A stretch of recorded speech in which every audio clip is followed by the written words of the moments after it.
At the salon and we were praying and I just completely lost track of time. Are you okay? Yeah, I was praying too. What were you praying about? You know, I've been trying to figure things out by myself, and now I realized that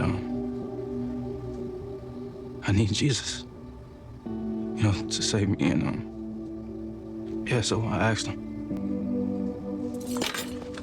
Sam. May mga dasal na matagal bago sagutin, pero hindi kailanman nakakalimutan. At may mga pusong matagal nang nilalapitan ni Jesus hanggang sa dumating yung araw na kusa na silang bumalik. Ang tunay na pagbabago, hindi laging dramatic. Minsan, simple lang.